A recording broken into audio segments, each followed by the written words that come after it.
Okay, welcome to the video then for this Skoda Octavia Estate Mark II 55 plate, 220 odd thousand miles showing, long MOT September 2019, 2 keys, done 200 miles since the previous MOT, elegance model with front fogs, headlight washers, climate AC, although the AC is not blowing cold, as you'd expect with this sort of age and mileage, sunroof, electric sunroof, not sure, I haven't tried that.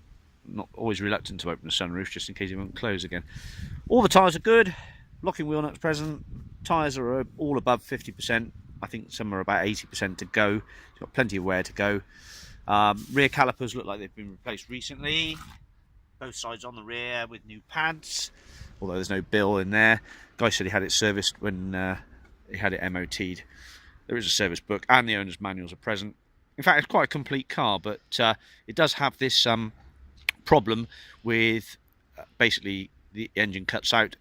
That's down to the engine speed sensor, which is a crankshaft sensor. There is one in the glove box ready to go on the car. It's about a 2-hour fitting process. It's underneath the oil filter.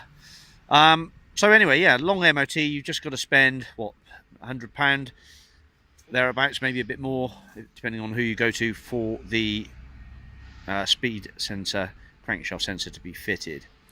It's as tidy down the other side as it is this side. It's not a stopper. Saying that, you've got that paint on the bumper, but a can of paint and re-tidy that up over a morning with a bit of masking tape and some newspaper, you'd have something looking a lot better. The interior is lightly soiled. Has got a nice leather steering wheel. The draw cards showing wear on the top there, which they all do, they crack. Height adjustable driver's seat, all the lights go out for the airbags and the ABS and everything, that's all okay. The gate is good. It's had a clutch and a flywheel. There's a bill in there for 702 quid back in 2017.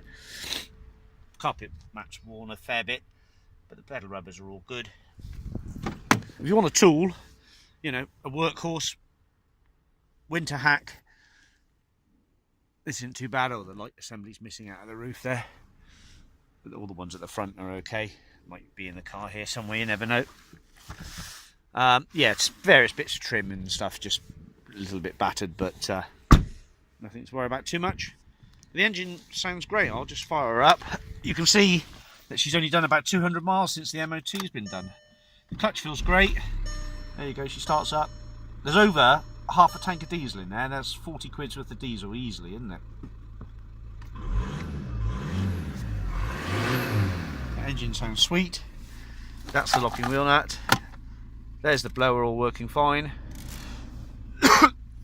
Excuse me. That's your parking sensors, and the display comes up there. Looks like a 6-disc CD changer. Owner's manuals are in the boot. There's the sensor. Okay. I can't seem to hear the air compressor click in and out, but what do you expect for this sort of age and mileage? So it's got auto wipers, auto mirrors, dipping, that sort of thing. There, all courtesy lights, mirrors in there. Does that work? Yeah, the sunroof works.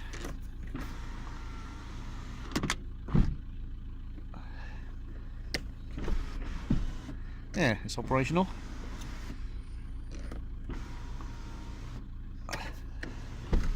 Oh yeah, there we are, fully working.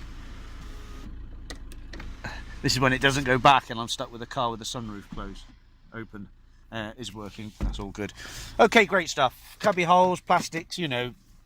It's a cheap car, little project for somebody. If you're good with spanners, you could get that crankshaft sensor in there. As I say, she'll idle like that, sat here for about 20 minutes and then suddenly stop. And basically the system's been plugged into it and it says it's the crankshaft sensor. On the display here, you get the engine light come on and the flashing coil light flashes. The coil light flashes. Engine light is steady and the coil light flashes. So, screen's good. Life in the old girl yet. Thank you.